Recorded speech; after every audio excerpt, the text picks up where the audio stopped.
10 days have passed since my return. We celebrated my arrival with a feast. We had a feast in the windowless hut where we were resting. True, there was no vodka or biscuits. But war is war. The surplus food found in the hut was left only for me and my friends. Let the other soldiers starve to death. We warmed our feet in large basins of warm water, or looked for lice, or organised lice runs. But the empty pastime soon became tiresome. We were tired of hearing the same stories 1,000 times. Soon we were seized by indifference, which is so characteristic of soldiers at the front. Nothing surprised us. We had already seen everything. For 10 days we hung around between the trench and the hut where we rested. Every 12 hours we walked 20 kilometres, separating the outpost from the ruins of the village. During the day, we looked over the empty space that stretched in front of the trench. At night, we could see nothing at a distance of 3 or 4 metres because of the fog. We had not yet really encountered the Russians. Their offensive had not yet gained full strength. Occasionally, Soviet tanks appeared. We opened fire. Once they shelled our frozen batteries. When it was quiet, we killed time by looking at the snow stuck to our boots, which became hard as stone during 12 hours of guard duty. And then, when we returned to the hut, softened again. It was strictly forbidden to make fire. The smoke could give away the location of our position. Often Vesredo visited us. I think that he had a special warmth for our detachment. With the veteran, he spoke on equal terms, as a man to a man. And we, the youth, listened to their conversations like boys to adults, but we never learned anything positive. Our exhausted troops left Kiev, which remained the centre of the battle. We tried to hold the Dnieper, but it was of little use. Both its banks were now in the hands of the Russians. In Nedragilov, victory was also impossible. Our soldiers faced a choice, either captivity or death. Fortunately, we had to cover only the southern wing of the front. We were in a section where there were no more mountains than on a billiard table. It was difficult to create a strong defence here. On the 12th day after my return, we were attacked by Russian planes. Many soldiers were killed, and in the evening of the same day, German units, expelled from Cherkasy, appeared on the horizon. 7 or 8 regiments in rags, hungry, burdened with wounded, descended on us like locusts and began to destroy our supplies. You could easily read in their faces what kind of fighting they had to endure. The soldiers had time to retreat from Kherson and the western bank of the Dnieper. Just then, as if on purpose, winter began to show what it can do. The thermometer fell to -20. On one of the frosty evenings, the enemy reached our positions. We heard the noise of tanks well in advance. Like a hunted herd, the soldiers sitting in the trenches, wrapped in blankets and rags, listened to the alarming sounds and stared into the void with frozen eyes, which were tearful from the frost. Though no one saw anything, one and another spoke. "Here they are!" 1,000 thoughts, 1,000 memories flashed through our minds. A distant homeland, family, friends, desperate love. We went over the options for the outcome of the battle. Surrender, capture, escape. Escape. Wouldn't it be better to die and end it all once and for all? But someone had already grabbed a weapon and imagined how heroically he would defend the position, would repel the Russians and would stand to the death. But the majority resigned themselves to death. It was this resignation, however, that led to heroic deeds. Cowards or pacifists who opposed Hitler from the beginning often saved both their own lives and the lives of others, despite desperate fear, justified by the dire situation. In the face of the Russian hurricane, we fled. But we had no choice. We became heroes without glory. With difficulty, we overcame the superior might of the enemy. We stopped fighting for Hitler, for National Socialism, for the Third Reich, and even for our sweethearts, mothers, families under bombardment. We fought out of fear. It gave us strength. The thought of death made us impotent rage. Maybe it's a shame to fight for that. But such motives are far more powerful than any ideology. Yes, we fought for ourselves, not to die in trenches full of mud and snow. We, like rats, were ready to cling to the enemy, even if he was 1,000 times superior to us. Fear turned our positions into a desperately fought fortress, and it was difficult for the Russians to break through. We lay in the frozen ground and listened to the noise behind our trenches. A sack of potatoes, gals, stirred and came closer to me. "Do you hear that?" he whispered. "They've got tanks. Apart from the noise of the tanks, I heard nothing at first. Then songs were heard. They had been drawn out by the Russians. Now they were enthusiastic, like all the soldiers of the advancing army. "A year and a half ago we marched on Moscow. I was singing songs then too," the veteran said. The sounds that reached us grew louder and quieter, but they did not stop. The soldiers who had been resting in the hut returned to their forward positions. Everyone was now on the battle line. Even the auxiliary soldiers were forced to defend the village. The front line was shallow, but greatly stretched. Our division held 100 kilometres. Regiments stood close together. We were many, but they were 30 times as many. Icicles were forming on nostrils, lips, collars from breathing. The hands and feet of most of the soldiers were frostbitten. Usually in the evenings we walked from corner to corner around the trench to keep warm, but today it was just dangerous. Everyone froze in place. The ground and we ourselves were covered with crusts of ice.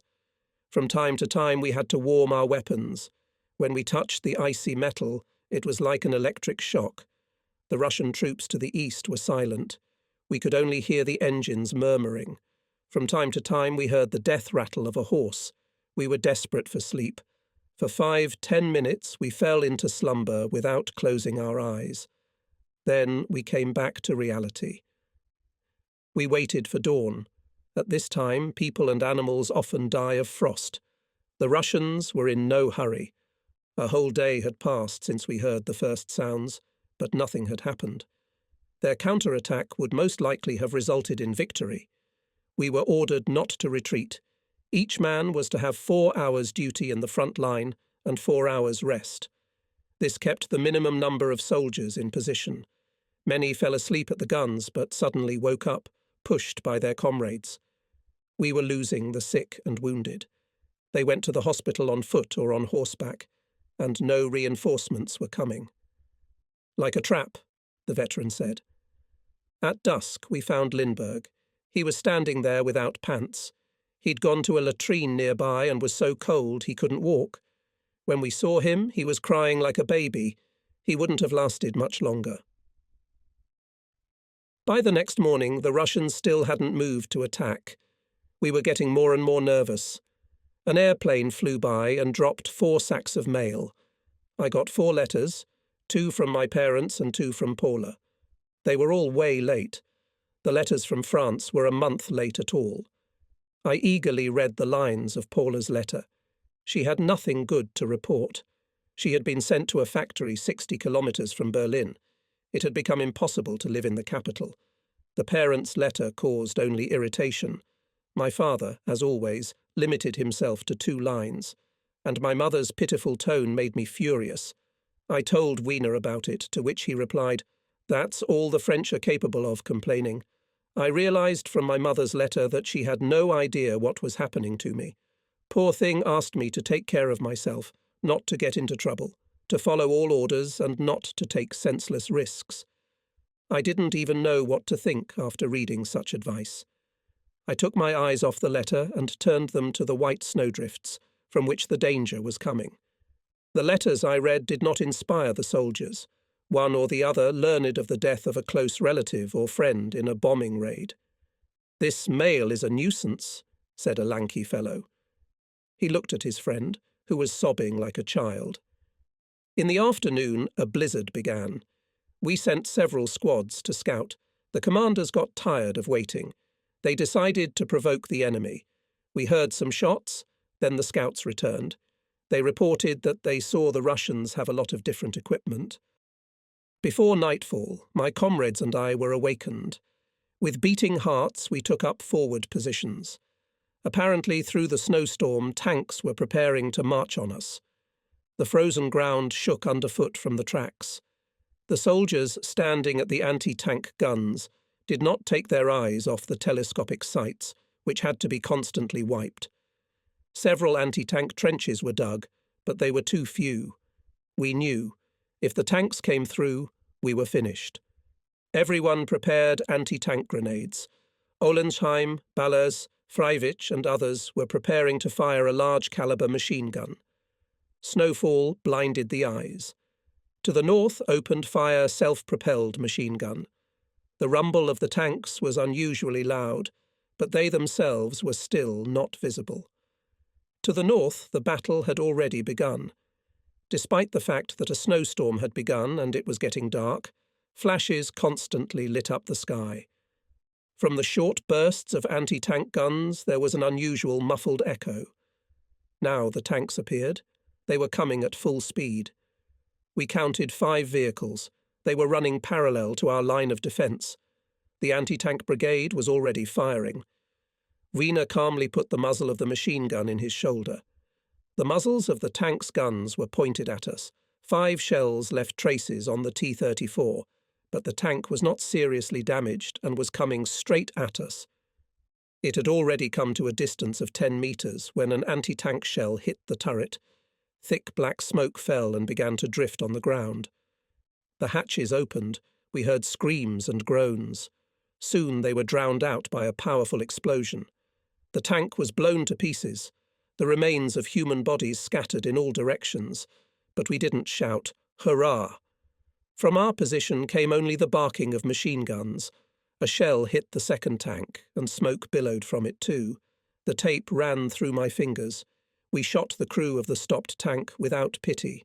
Now we could breathe easy. All around us, fires were blazing. Russian tanks continued to advance. One of them approached our positions and almost reached us. Our hair stood on end. The anti-tank gun was working at maximum speed. In 3 seconds, the soldiers turned the gun, and immediately a shot rang out.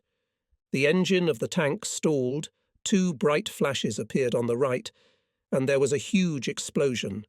Another tank opened fire on our ranks. Lumps of frozen earth flew into the air. I almost did not realize what was happening. Another tank on our right caught fire. "Faust Patron, glory!" shouted someone. Our guns were firing at the tank that had penetrated our rear. Its engine stopped. Then there was an explosion and its left side collapsed. But our gaze was fixed on the T-34, whose tracks crushed everyone who fell under them. One of our armoured personnel carriers, armed with an anti-tank machine gun, opened fire. And the anti-tank gun crew had a problem. Freiwitz was wounded, possibly mortally. We opened fire with machine guns on the tank, which, without slowing down, was tearing toward our positions. 2 shells exploded near the armoured personnel carrier. The third exploded right in front of us. The enemy tank, which released them, fleeing from pursuit, disappeared in a storm of snow. The Russian offensive, undertaken by the armoured forces, smothered. The battle lasted no more than half an hour. The Russians were clearly anxious to test us. Part of the tanks were destroyed or hit. The Russians were defeated, but for their huge armada it meant nothing. For us, despite the lesser damage suffered, the loss of 4 anti-tank guns was a serious problem. For a moment, the tension eased. In the trenches, the telephones rang. Their superiors demanded a report. The veteran leaned against the wall of the trench and lit a cigarette, even though it was forbidden. To us in the trench came down gals. "They say that Wessradau's Dugout was crushed by a T-34, he said, taking a breath. We stared at him, waiting for further news. "Stay here," finally said the veteran. "I'm going to see what's going on there." "Watch out, don't smoke," wanted gals. "Thank you." The veteran put out the cigarette butt and stuffed it into the cuff of his sleeve. Half an hour later he came back. We had to dig for 10 minutes while Wessradau was extracted, but he and 2 other officers are all right. They only got a few scratches. A liaison soldier died. He must have panicked and tried to go inside. We found his body in the ruins. We were glad our commander was safe. After all, our survival depended on him being alive. We felt a great affection for him. By the next morning the snowfall had stopped. On the plain we could see the skeletons of tanks not completely covered with snow. In the immediate vicinity of our position there were at least 20 of them. From the fire some of the machines had acquired a reddish tint. Apparently the Russians made an attack on our positions in 4 places, along a front of 25 kilometres. One of the attacks came on our position, which was held by 6 companies. The rest of the fighting took place to the north. At 8 o'clock we returned to the front line. Under the pale, heavy sky, everything stood still. Not a sound was heard. I had never seen such a sky anywhere as I had seen in Russia in winter. The diffused light streaming from above gave an unreal glow to the surroundings. Our overcoats stood out against the white snow. Many had put on all their winter clothes, overcoat, vest, coat. They moved slowly and clumsily. The winter clothes were not designed for us and were often torn. From the outside we could be mistaken for a set of dirty pillows. We felt much less stressed. The remains of Russian tanks gave us a sense of superiority, even though we knew that the enemy had not launched a serious attack. Still, we managed to stand our ground against the enemy's dangerous fighting machines. The fact that the tankers were ordered not to go far came only to the minds of veterans. The youth wanted to believe that it was us who stopped them. The captain personally uncorked several bottles of wine intended for the wounded. In the evening we had a drinking party in the huts. In our hut we glorified the anti-tank unit. By the uneven light of 7 or 8 candles, we drank to the health of Ober-Efreianz, Lenzen, Kellermann and Dundee. Grenadier Smellens and Prince took a glass to Captain Vesredau himself, whose left arm was bandaged and whose face was still oozing blood. On the stretcher lay 2 wounded men. We supplied them with tobacco. Gals was enthusiastically recounting the progress of the battle. With his left hand, in which was clenched a glass, he gesticulated, and the right hand scratched under his arms. Lindbergh, as always, when we were lucky, was in high spirits. He was more afraid than the others, and it was already showing on his wrinkled face. Some were already asleep, oblivious to the noise. Those who did not want to sleep were soon drunk. As usual, there were marching songs. We didn't know any others. In the semi-darkness of the hut, the whole scene seemed unreal. The veteran sang a Russian song. We didn't understand him. We did not know whether it was a revolutionary or Ukrainian song. Ukraine was friendly to us. However, it didn't matter now. Ukraine's days were numbered. Everyone sang what they wanted. There was a terrible noise. Gals clung to me, demanding that I sing something in French. Even though I was nauseous, I obeyed. I sang Sambre et Mars and a few other verses. A drunken Gals laughed and shouted, "Hooray! Victory!" After this, a disgusting scene took place. Lenzen lifted himself up, trying to keep his balance. "Who's talking about the French here? What can one expect from these Broads?" He turned to Gals. He had started to dance and now grabbed Lenzen's arm, trying to drag him along with him. "You'd better shut up, you idiot," Lenzen shouted. "Go stick your head in the snow instead of yelling." Gals, who was a head taller than Lenzen, kept dancing. Then Lenzen punched Gals and bellowed at him, taking advantage of his tiny rank advantage. "Lieutenant, at attention!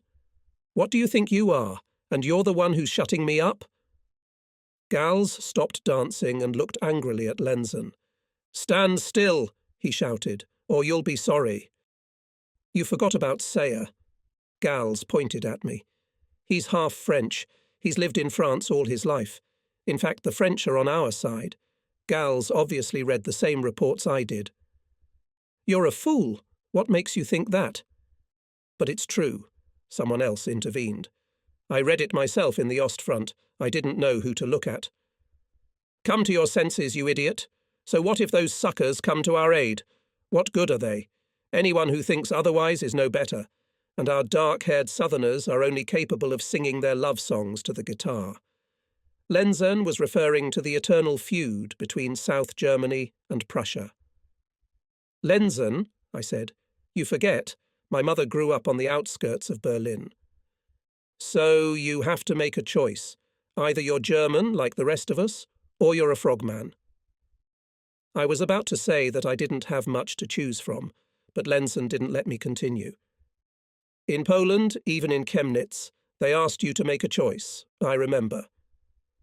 But he had already made a choice, roared Gals. He's in the same boat as you, me and all of us. Well then, there's nothing to say he's French. Lenzen's bravery was not to be doubted. He was awarded the Iron Cross for destroying the 7th tank. I was suddenly overcome with a feeling of powerlessness. It seemed to me that I would never achieve what Lenzen had accomplished. The war, as usual, paralysed me. Maybe the soft French blood that runs in my veins and that Lenzen dislikes so much is to blame. How am I better than Lindbergh? He's not a real German either. He was born somewhere in the south near Lake Constance. He is a typical representative of the dark-haired people for whom Lenzen had just resented. Drunken merriment came over everyone again. But I stood aside and began to think. How proud I was of my service. How glad I was that I was no worse than the comrades I loved so much. How desperately I fought against all adversity. Lenzen's unexpected revelations called everything into question. I always thought he didn't like me, but in Poland he saved me, and I thought that my origins were not important to him. Now I know the truth. No matter how hard I try, my comrades, with whom I have suffered so much together, reject me. Do they consider me unworthy to bear German arms? I cursed my parents who had produced me half German and half French. Anger, sadness, a sense of loneliness overwhelmed me. I knew I could count on Gals, Wiener, maybe someone else. But even they were far from me, were near their blood brothers. And I won't be able to sing the German songs I like so much with peace of mind. And one day I will die, and my death will be no better than the death of a black slave beside his master. These thoughts were intolerable. The alcohol-induced longing was even more intense. I went outside for a breath of fresh air. I threw up. The hangover prevented me from thinking, and, back in the hut, I stretched out on the sacks, scratching myself with lice. The next morning the Russian front stirred again. At first we were shelled several times with guns. For several days now the Russians had kept us in a tense state. There was no doubt that they were preparing a powerful offensive, as always taking their time. During the day we received reinforcements, an artillery platoon. We had to dig new trenches, which made the pain in our arms unbearable. In the afternoon we shelled the enemy from large-caliber guns. However, the enemy remained suspiciously calm. As soon as it got dark, ammunition-laden platoons left the trenches and began to advance on the snow-covered ground. We made a sortie. In the night there was the boom of machine guns, grenade explosions, the shouts of the Russians, who did not expect a sudden attack, and the murmur of shells. Without giving the Russians a chance to recollect, we, proud of ourselves, went back to our trenches. As a result, we succeeded in provoking the Russians. With dawn they went on the offensive. As at Belgorod, flames shone across the horizon. We rushed into the trenches, but many fell under fire, having never made it to cover. Once again we plunged into all the horrors of war. It is impossible to get used to the way your comrades moan in the throes of death, no matter how many times you see it. And although I thought I could die a death worthy of a Wehrmacht soldier, I turned into a hunted animal, mad with fear. We no longer counted on the Luftwaffe. However, unexpectedly for us in the sky appeared in the airplanes that delayed the Russian offensive. The next day the enemy responded in the same way. The Russians tried to destroy our artillery by all means. As a result, at night the artillery was withdrawn from its positions, and we were left alone with the enemy to perform feats. For 4 more terrible days we held our trenches, despite the fact that the Russians repeatedly made infantry attacks supported by armoured troops. Whenever possible, we buried the dead where they fell. 83 names were crossed off the company list. Ohlensheim, who had recovered from a severe wound near Belgorod, was shot here on the west bank of the Dnieper. The Russians regrouped and launched a powerful new offensive. It turns out that they delayed it because they were finalizing the last preparations. The enemy artillery, which was becoming more active by the hour, pourrait deadly fire on us. The veteran was wounded and was waiting with the other wounded, of whom there were at least 100, to be evacuated to the hospital. Weiner's place was taken by a paramedic. I continued to feed ammunition for the machine gun, but fired from it clearly, not a skillful soldier as Weiner. The following night was simply terrible. In my memory, only fragments of what happened. Night fell at 5 o'clock. It is only like that in Russia. In summer there is almost no night, and in winter there is no day. We had just withstood 2 or 3 major attacks. Desperate cries on the left told us that many soldiers were dying there.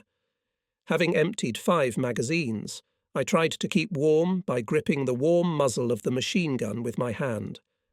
The 6th magazine was the last. Now we had to wait for a supply of new ammunition.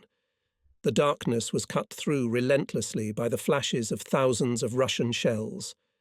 The trenches were not too deep, and some positions did not reach at all. We had to crawl several hundred meters through the snow mixed with clods of frozen earth.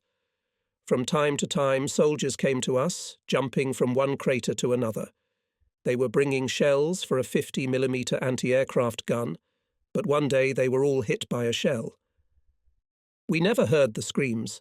A few minutes later, the field officer sent me to the site of the explosion to bring at least a couple of machine gun tapes.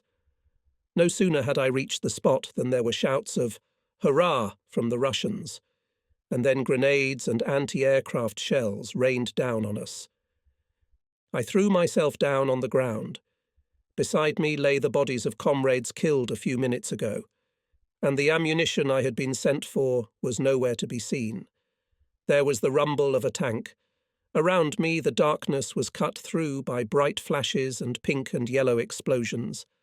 I opened my mouth wide, as the instructions said, so that I wouldn't catch my breath or burst my eardrums. The ground shook so much that I could no longer tell where was the top and where was the bottom. It seemed to me that in the midst of the general noise, I heard the rumble of the machine gun from which we were firing with Weiner. It occurred to me that I was going crazy. There was no way out. The only thing left to do was to crouch on the ground with my head down and wait for death to approach. On the left lay an overturned anti-aircraft gun, but without ammunition and without a crew. Once again, the intimidating rumble of a tank was heard. The darkness was cut through by the light of a searchlight. The tank had broken through our line of defence and was passing 20 metres from where I was lying. Suddenly it caught fire. I almost baked in the hot air. In my semi-conscious state, I heard stomping feet and cursing that sounded distinctly neither German nor French. 3 or 4 pairs of boots were treading behind me. Everything happened so quickly that I did not even realize whether I had seen it or whether I had imagined it. The machine gun kept going, and then there were shouts. Shells burst in the tank, scattering steel shards all around me. Then there was a lull that lasted about 45 minutes. Barely able to stay on my feet, I got up and took a few steps toward the position from which I had left 20 minutes before. But there was nothing left of it, only smoke and motionless bodies. I turned and walked to the rear. I tripped over a dead body, realized that I had lost my rifle, grabbed the other one from a dead soldier, and ran. I heard a few shots and quickly climbed into the trench, where 3 soldiers in about the same condition as me were already sitting. They were staring into the darkness with frozen eyes. I huddled at the bottom of the trench and tried to organize my thoughts. There were still thousands of arrow-sharp flashes in front of my eyes. I did not know what to do next, and only listened to the cries of the soldiers in the trench. To the south, the ground was burning and the sky was split by the rumbling. The Russians had broken through the front on the Dnieper. Several thousand German and Romanian soldiers awaited a terrible death.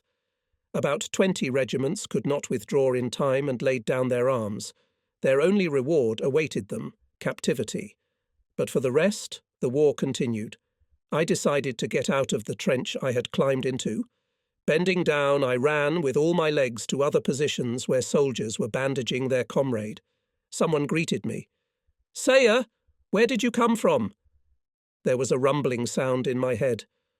"I don't know. I don't know anything," I mumbled. "Everyone died there. I ran away." Behind us came the sound of an engine, a tractor pulling a heavy anti-tank gun into position. Fatigue acted on us like a drug. We stared stupidly as the enemy ring tightened around us. Then, with desperate cries, praying to God to work a miracle, we threw ourselves at the bottom of the trench and pressed ourselves into the ground. The explosions, which sounded closer and closer each time, reached an extraordinary force. Snow and frozen earth fell on us. Finally, it exploded in our foxhole. We didn't even realize what had happened. We were thrown against the opposite wall. The earth sprinkled. At that moment, feeling the approach of death, I experienced a wild horror and realized that I was going crazy. I was crushed by the earth. I still can't remember what happened without shivering. It is difficult to describe in normal language the feelings that arise when you are buried alive. The dirt covered my face, went down my throat. I felt like I was being doused with something. The more I resisted, the tighter they held me back. Something was pressing on my shoulder. I jerked my head free of the dirt and my helmet, the strap of which was caught in my throat.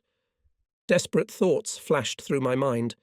In no horrible dream could such a thing be imagined. It was at that moment that I fully realized the meaning of the shouts that I had heard so many times on the battlefield.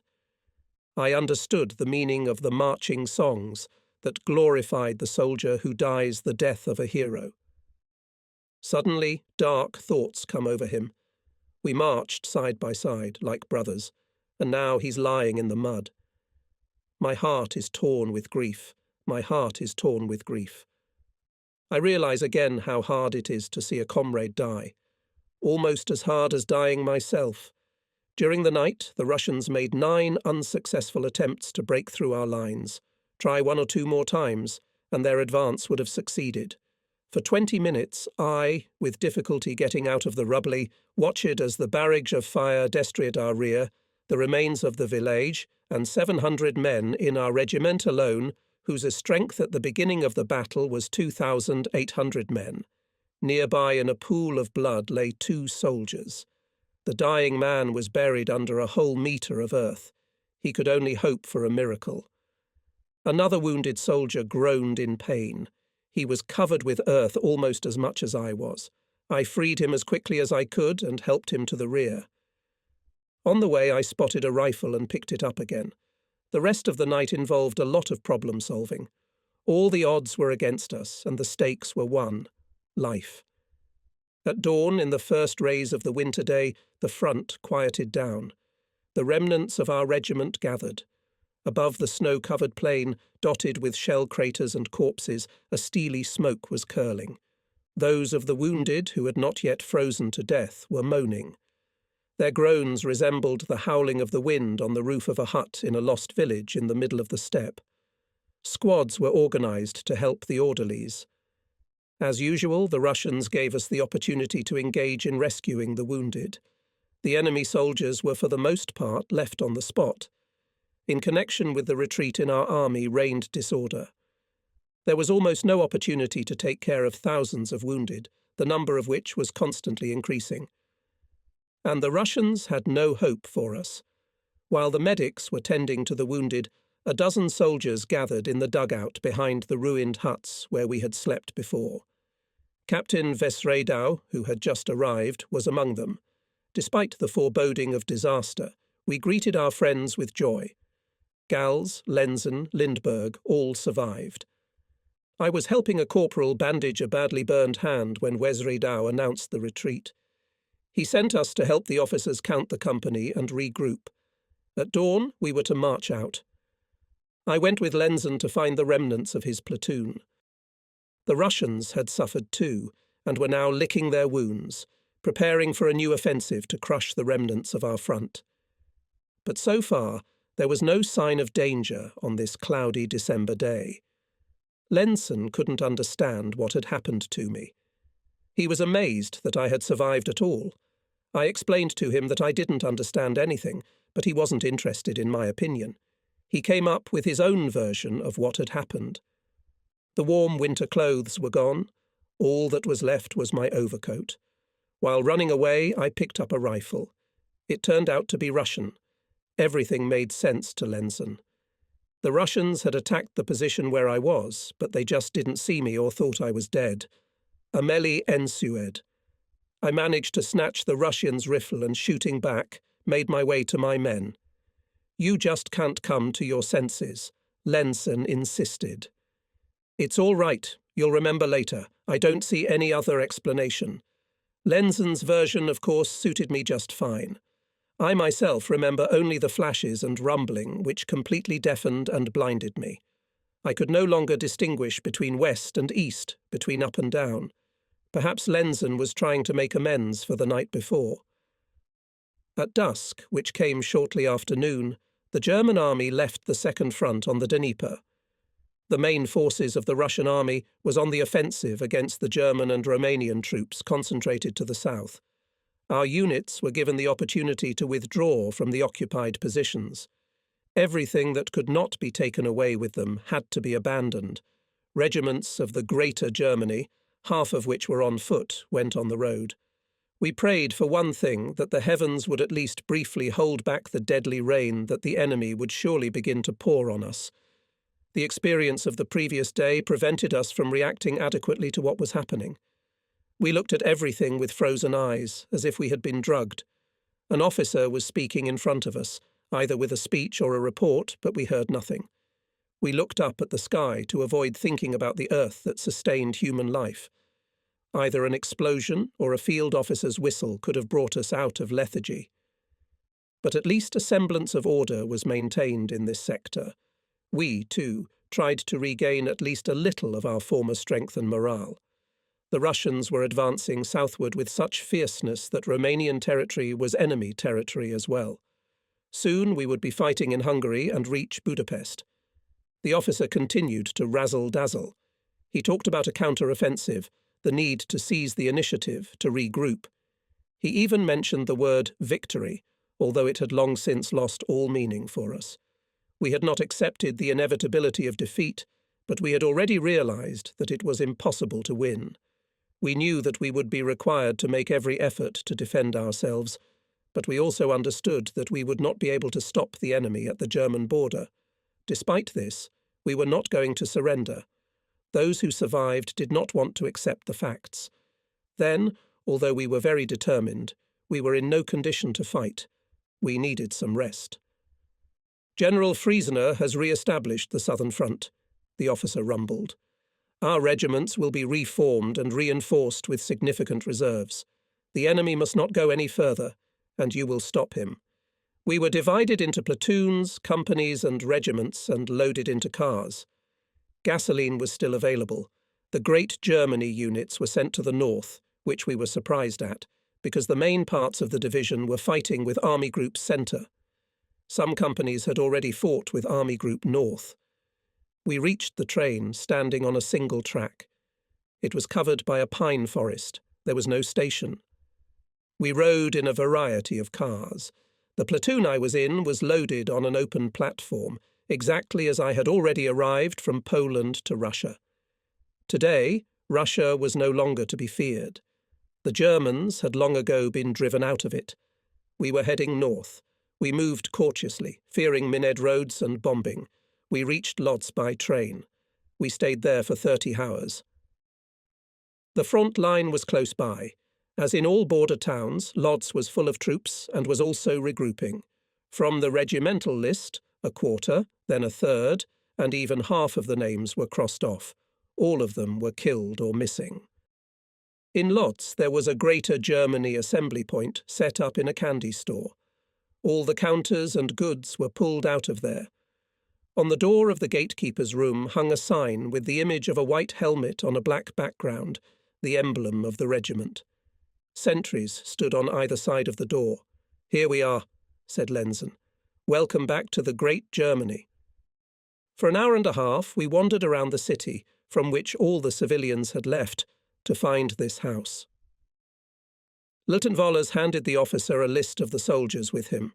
The list listed companies, regiments and platoons. There were 200 of us. "This is the list of those who came with me, Mr. Captain. "Did you bring a horde of Russians, Lieutenant?" asked the captain, looking us over from head to toe. Many were dressed in Russian coats. "My fault, Mr. Captain. We don't have enough uniforms." "Yes," sighed the officer. "Let's hurry to the warehouse." He nodded toward the squat building. "Maybe you'll find something. Only one foot here, the other there." There were enough uniforms in the warehouse. A lot of people had gotten almost everything they needed. While waiting, we looked at the newly mobilized. It was the Volkssturm, a battalion of new recruits. Yes, things went very badly if they take such people to fight. Some of the recruits were at least 65. But it was even stranger to see young men.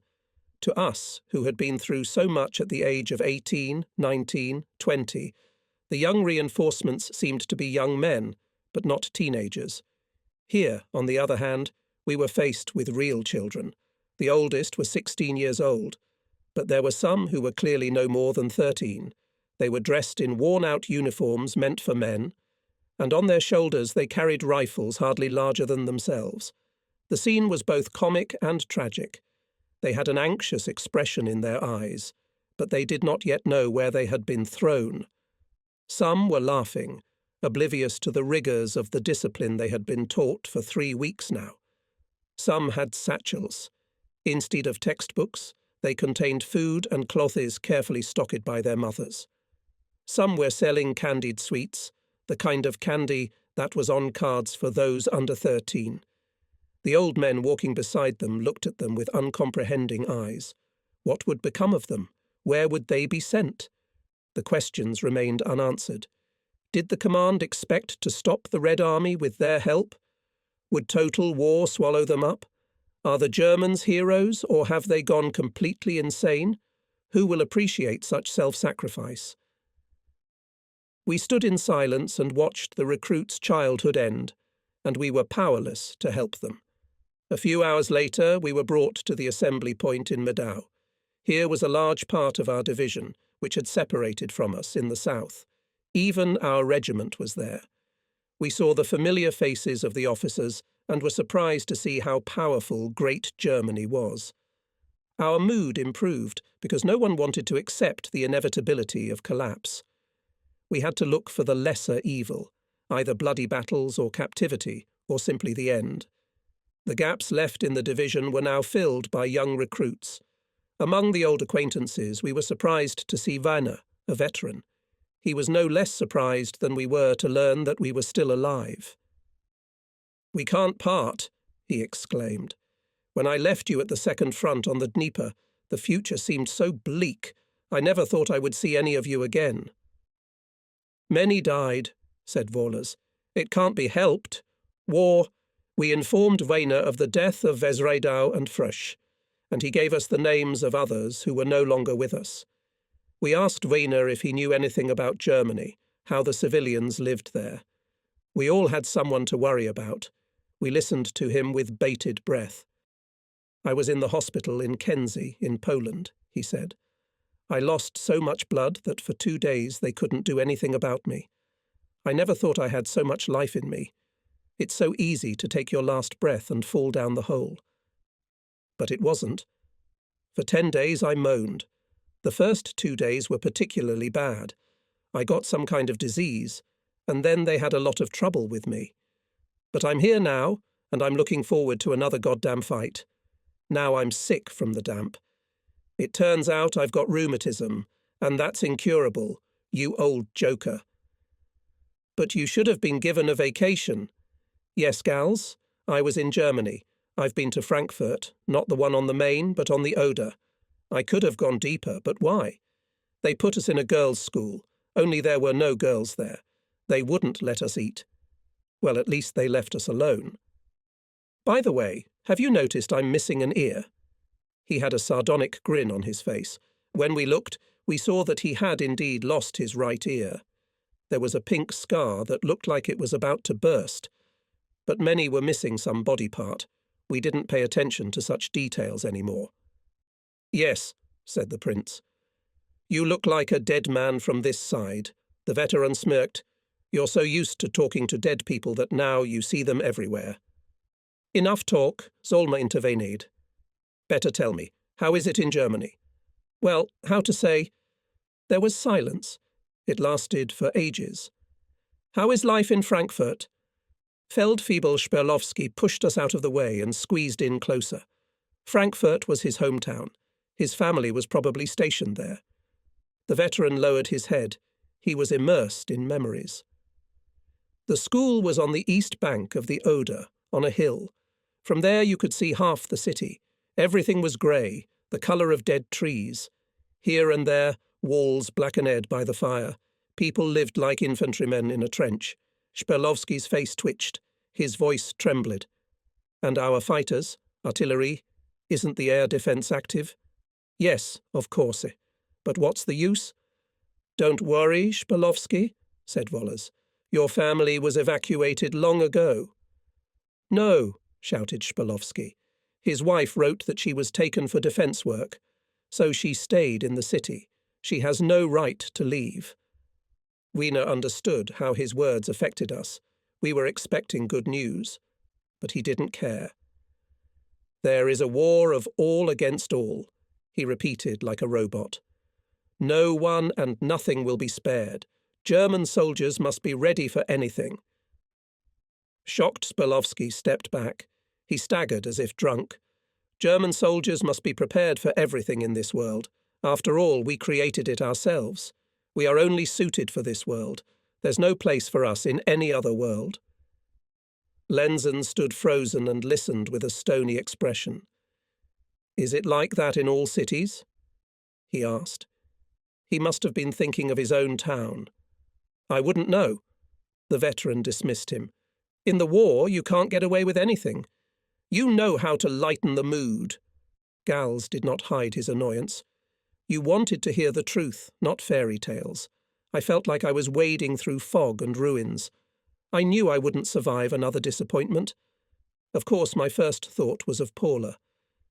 But it had been so long since I had heard from her that I didn't know if I would be able to read her letter if the mail came.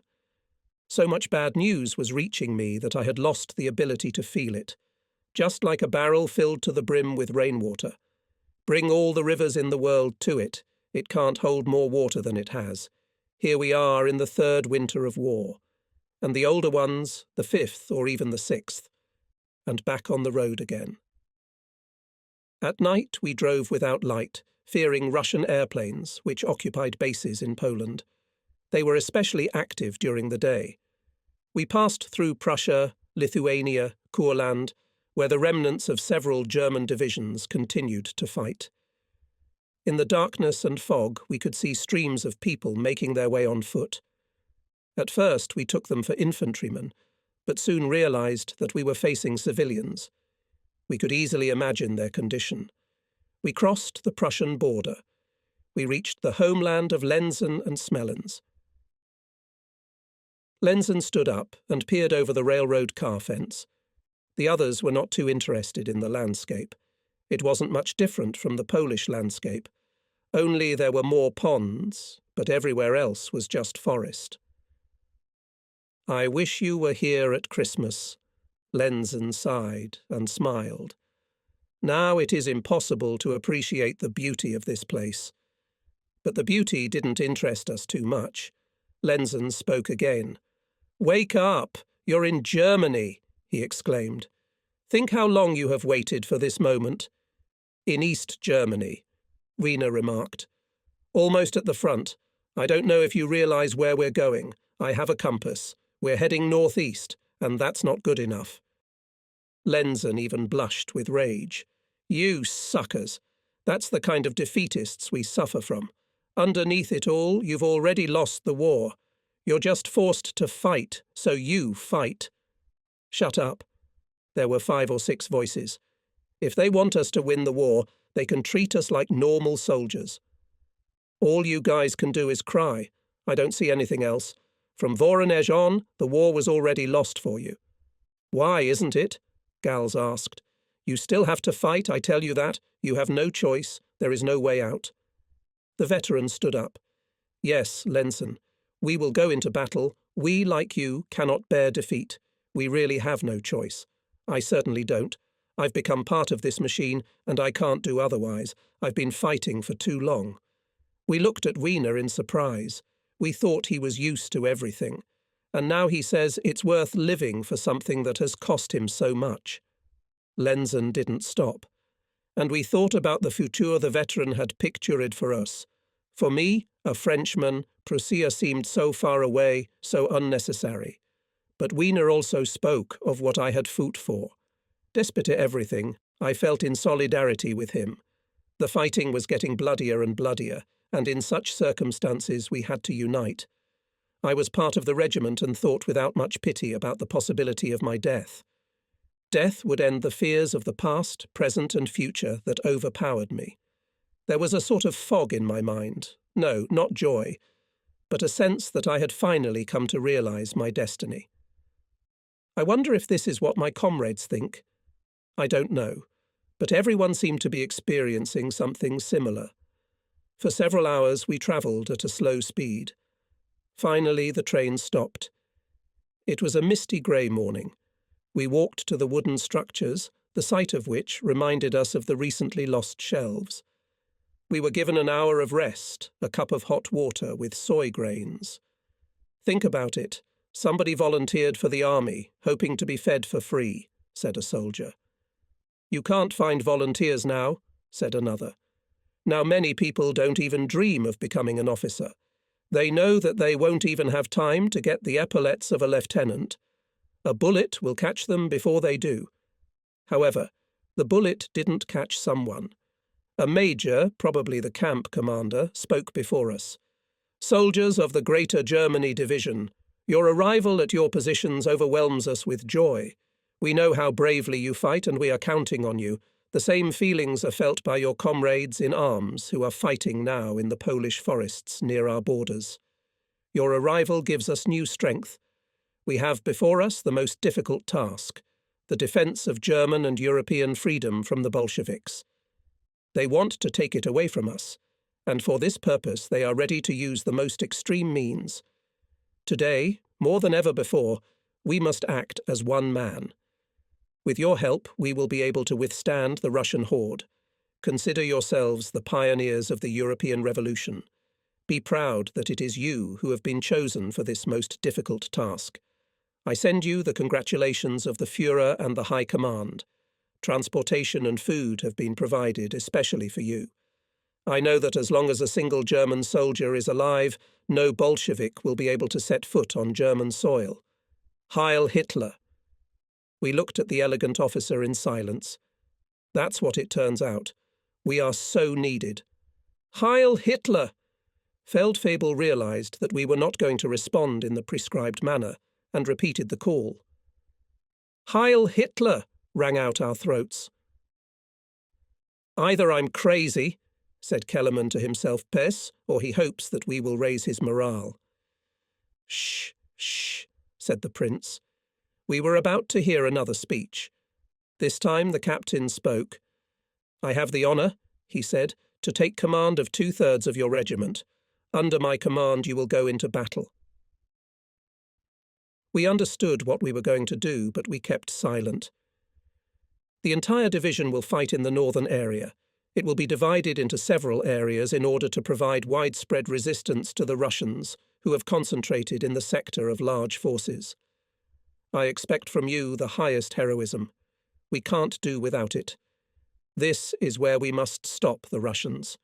No one will be allowed to waver or neglect their duties. 3 officers can form a court-martial at any moment and mete out any punishment. Poor Fresh. How many officers have decided on your execution? We'll either be victorious or disgraced. No Bolshevik should ever set foot on German soil. And now, friends, I have good news for you. You'll get mail and some of you will be promoted. But before you rejoice, you'll get new rations and uniforms from the depot. At ease. Heil Hitler. We went our separate ways. My mind was a mess. "Everything seems to be going well," I said. "The bastard? He'll be happy to watch us get killed," hissed Gals. We lined up in front of the big hut. "That's who we got to replace Vesredau. I have a feeling we have a lot more to be surprised about, Prince. Oh, don't be. We've heard enough nonsense already. He's one of the fanatics, said Gals. Not at all. He's right, said Weena. We turned around in amazement. He's right, either here or nowhere. I can't explain why, but he's right. We stared at Weena with uncomprehending eyes. How his eyes had changed. I'll tell you later, Weena said. It won't get through to you now anyway. Paula, I am writing to you and looking at the letter I have been waiting for so long. As I read the lines you have written, I forget the Eastern Front, which still holds so many dangers. I hold your letter in my hands. It's a miracle that came down from heaven. I need a simple word. Simple words are what we lack. I read your letter, and our comrade Smellens, who is lucky enough to believe in God, prays. But nothing can help us now, Paula. Prayer is like vodka. They only numb the pain. We don't even know what happiness is anymore. We're happy when it's daytime, because darkness makes us think of death. I've been promoted to the rank of Oberefleur. Although the epaulets are still in my pocket, I already feel like an important man. All the horrible things we've been through have turned us into men. There's a roar coming from the east. Maybe it's just the wind. I look forward to your new letter. For several days in a row, we fought battles as we continued our retreat. We were led to believe that the Bolsheviks would never set foot on German soil. But in 5 or 6 places, the powerful armies of the Soviets had already crossed the German border and penetrated to a depth of about 50 kilometers. The 3 armies had crumpled the German soldiers who were defending the country. The survivors dragged behind them remnants of armaments, by which alone one could realize that they were still fighting. Unfortunately, I am unable to describe in detail the confusion that prevailed at this time. I can only tell you about the deaths of my friends, Prince, Spolowski, Zolmer, and also Lenson, because in spite of everything, he was a true friend. I want to pay my last tribute to Lenson, to tell about his death, which still stands before me now. Whatever Lenson may say about me at times, I am sure that for all of us, for his homeland, he was a true soldier, ready to sacrifice his life without a second thought, so that any of his fellow soldiers could have an easier time. The way he died serves as an extra confirmation of these words. Perhaps it is because of him that I sit here now and write these lines. Lenson would never have endured the defeats that came to the troops of the Eastern Front. They were impossible to avoid, as well as cancel the order in the name of which he died. Those who have only one thought in their heads can only live for it. Beyond that, they have nothing but memories. Our attempt to save the Courland front ended in failure. The Soviet armies reached the Baltic Sea in several places. The northern front was split into 2 parts, near the Gulf of Riga and Liepaja, and west of Liepaja, in Prussia and Lithuania. The division was divided into several detachments, the purpose of which was to break the enemy by undertaking a simultaneous offensive in several points. For the most part, it ended in failure. From the offensive, we were forced to go on the defence.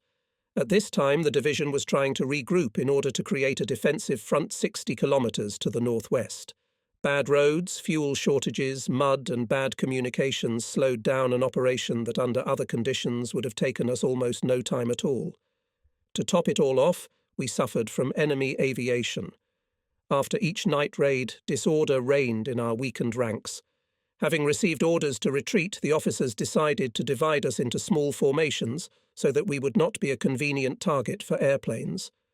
However, if such tiny units were attacked by an enemy armoured platoon, there was little chance of survival.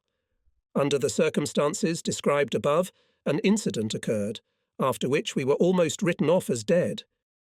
We were in a village that was nothing special, just a few huts. "I've definitely been here before," Lenson said, shocked by the terrible state of his homeland. "Everything is so different. I don't recognize everything, but there are villages I know, that's for sure. My village is about 100 kilometers from here." He pointed to the southwest. "That's near Königsberg. I've been there a couple of times, and once I went to Krantz, it was raining. But we didn't care. He laughed. Neither the retreat nor the cold had any effect on Lenzen. In his native land, he was as if reborn from the ashes. But the disturbing silence in the village made him fearful. The villagers had fled the day before. There were 300 of yous. From the march, which began at dawn, we were completely exhausted, sitting and waiting for the distribution of food. Only Lenzen stood. He measured with his steps the length of the stable, against which the others leaned with their backs. Outside, the rain was dripping. Amidst the rather heavy explosions heard from the southeast came his voice. The sounds of fighting no longer affected us. They became the daily background of our lives, and we paid no attention to them unless there was an immediate danger to us. We became like those people who cannot relax and enjoy life unless a tape recorder is blaring. Apparently they are afraid of real assailants. Unfortunately, we were unable to turn off the noise, but we would have gladly done so. Except for Lenzen's passionate ranting, everything was fine. About 30 meters away, 6 soldiers were cooking. The rest were just resting, eyes closed or staring into space. Autumn blew a damp freshness into our faces. We had been through so much suffering that we no longer felt anything that would normally make us feel despondent. We were almost unconscious, and paid no attention to the groans or to the suffering of others. The wounded were screaming and dying, but this did not prevent us from falling asleep at the first opportunity.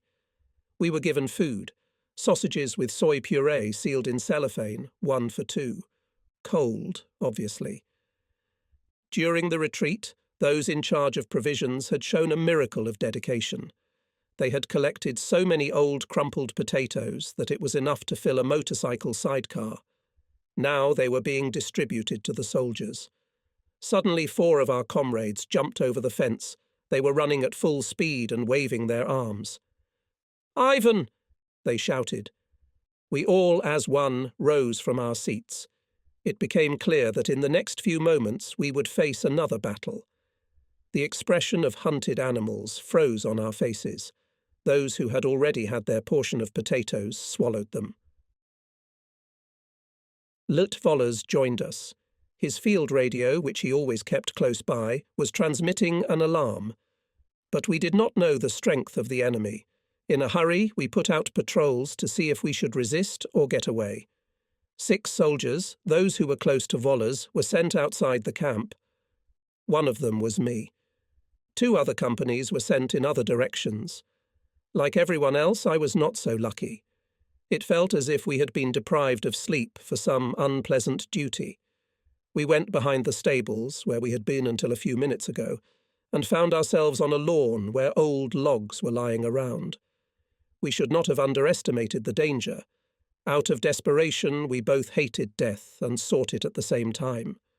The rifle weighed on my hands like a useless thing. There was no point in relying on it. There was a time when its weight, butt and bayonet gave me confidence. But today, no matter what weapons you have, it is still impossible to organize a proper defense. We walked across the lawn to several buildings, split into 3s, and proceeded as cautiously as if we were carrying dynamite. We rounded the corner of a hut. In the distance we could see trees, and beyond them, a road on which the soldiers were marching. And from afar, the new companies were approaching. "There are at least 300 of them, or even all 4, whispered the soldier next to me. "Look at that." Behind the hut were barrels of tar. Trying not to make noise, we moved behind the barrels, and immediately found ourselves face to face with 4 Russian scouts. They also hid behind the barrels. The Russians did not take their eyes off us. There seemed to be a kind of lethargy on both sides. No one fired a shot. Eyes wide open, we looked at each other. With calculated movements, both we and the Russians withdrew under cover of the house. "Well, that's enough," Vina muttered. "Let's go." It felt like we were dreaming. A quarter of an hour later, we were already digging trenches in the north of the village. According to intelligence, against us was an infantry regiment of 200 or 300 men. We were also 300, and there was no order to retreat.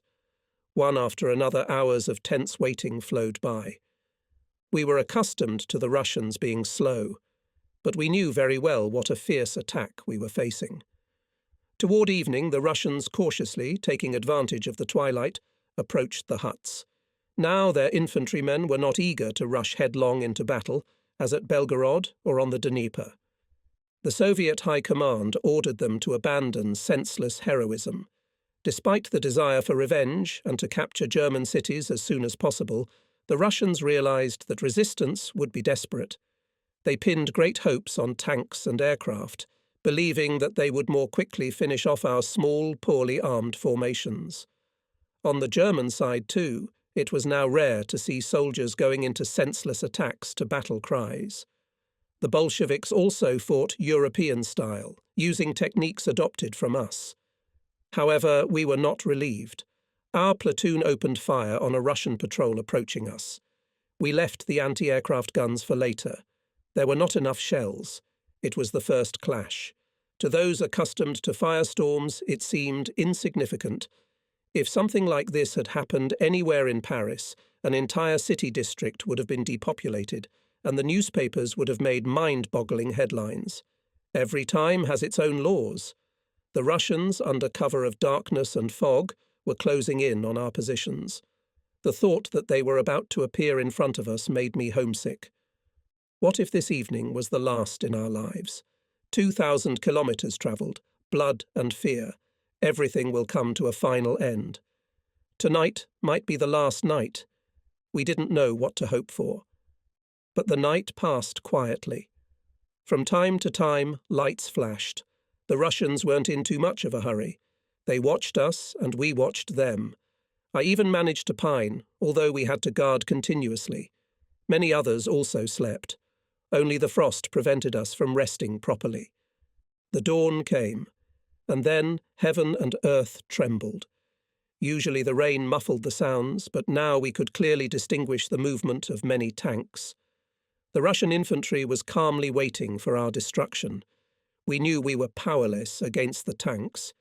We have no anti-tank guns, and grenadiers will not stop such a mass of tanks. My hair stood on end. We, as usual, in a hurry began to prepare for retreat. The motorcyclists were transmitting orders from the command. The guns were dragged on their arms. We could not let the Russians hear the noise of the engines.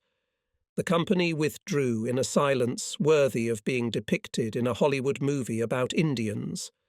Only the cover soldiers remained, 3 platoons of 10 men each. The soldiers were given 2 anti-tank mines each. There were 2 soldiers in my platoon, Smellens and a kid specially trained to handle anti-tank mines. They were covered by me, Lindbergh, and 2 others of ours.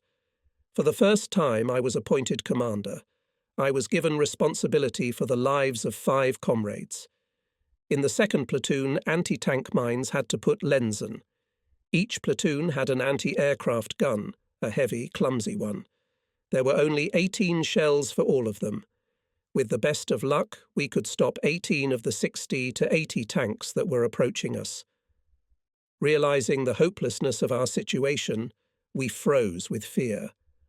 Lit Wollers encouraged us. When 5 or 6 tanks catch fire, he said, "It will demoralize the Russians, and in 24 hours we will return to the company." But no assurances could distract us from the simplest arithmetic calculations. Today, on this cursed day, it would seem, it would be our turn. Our platoon listened to the last orders of the commanders, and the rest of the company followed us in silence. The rumbling of the tanks did not stop. Next to the veteran I spotted Gals and went to shake their hands one last time. Deciding to give Gals something as a souvenir to send to my family, I searched my pockets but found nothing. I had to limit myself to a wry grin. Wollers was gone. The squads split up. I was left alone with my platoon and my buddy Lindbergh's platoon. However, it was impossible to rely on such a friend. He all turned white with fear. I myself was also too young for the task assigned to me. Threw a quick glance at my subordinates. They were looking to the south, where the sound had come from. Lenzen shouted something and pointed to a group of 4 or 5 buildings, probably a farm. We ran after him. The 3rd platoon began to look for cover on the road. The wind was getting stronger. It was snowing. The Russians began shelling the positions we had just left. Houses in a village about a kilometre away from us went up in flames. In a hurry, I sent 2 men to a position near the roots of uprooted trees. They began to dig a trench to protect themselves. We sought shelter nearby. The young explosive soldier was fearless and determined. Lindbergh and his partner rushed into a house 100 metres to the left. The Russians continued to pound the village. We were lucky to get away in time. We listened to the tanks slowly creeping toward us. It's so hard to wait for the battle to begin. The past flashed through my mind with devilish speed. I remembered my childhood and the war and Paula and all I had to do. My duty hung upon me, but there was too little time left to fulfill it. We were torn by the opposite urge, to flee or to throw ourselves into danger. No Bolshevik will be allowed to set foot on German soil. But here they are, here, and there are thousands of them, and we, called to stop them, are only 18 young men waiting for the miracle that will save them. But now the Russians are here. There were only 10 of them so far. They were coming along the road guarded by our 3rd platoon. Our soldiers did their duty, and we supported them, obeying the dictates of the heart. The first tank was stopped 20 metres from the location of the 3rd platoon. It was hit by a shell. The other cars began slow manoeuvres. I shouted, "They're coming!" The tankers decided to take our anti-tank platoon by fright. They knew what a terrible impression the mere sight of armoured monsters makes. Often only that was enough to decide the outcome of a battle. But the 2nd tank suffered the same fate as the 1st. The 3rd fell back, reached the German positions and broke the resistance of the platoon. With all their legs, the soldiers rushed away.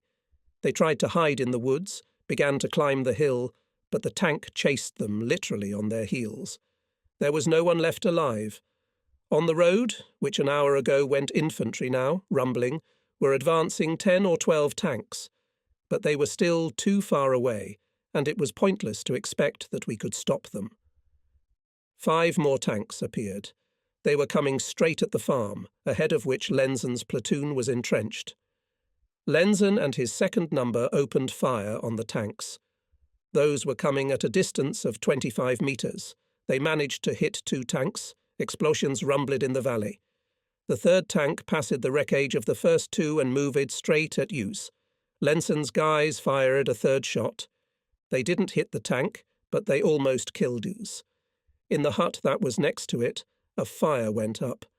The explosion almost buried us alive. For a minute, we were deaf. 3 tanks continued to move towards the farm, continuously shelling it. The crew must have decided that that was where our defences were concentrated. Although they were out of range of our guns, we opened fire anyway. Smellens fired at the tank, which was 200 metres away, and almost hit. The shell touched the ground, bounced, but never exploded. We wanted to draw attention to ourselves. And we succeeded. 1 tank came straight at us without stopping firing. I heard my soldiers screaming. They looked in horror at the huge machine that was crushing the wreckage of the house. But the tank suddenly stopped, turned and went back onto the road. And a little farther on, the battle of David and Goliath continued. Lenzen's squad was fighting 4 tanks that were firing all their guns. We heard Lenzen's anti-aircraft gun fire its last shot. The tank closest to them spun and rammed the tank ahead of them. Amidst the smoke and fire, horrible screams were heard. Just above the trench where Lenzen and his aide had taken shelter, a tank passed, spun around, and was gone. So Lenzen died, as he had wanted, on the land of Prussia. For us, the nightmare continued. Although the tanks left, the infantry followed them. My comrade and I took cover in a trench, the other 2 behind tree roots. What had happened to Lindbergh and the 6th soldier? Obviously, I concluded, they died under the ruins of a building destroyed by the tank. And where are the remnants of Lenzen's platoon? Maybe they too lay under the ruins of the farmhouse. All sorts of thoughts were running through my head. We are likely to be spotted on the grey soil, on which any silhouette stands out sharply. We could run into the pine forest. It is on the left, 300 metres away, but that would mean to be left without any cover. The Russians would spot me before I could get 10 metres away.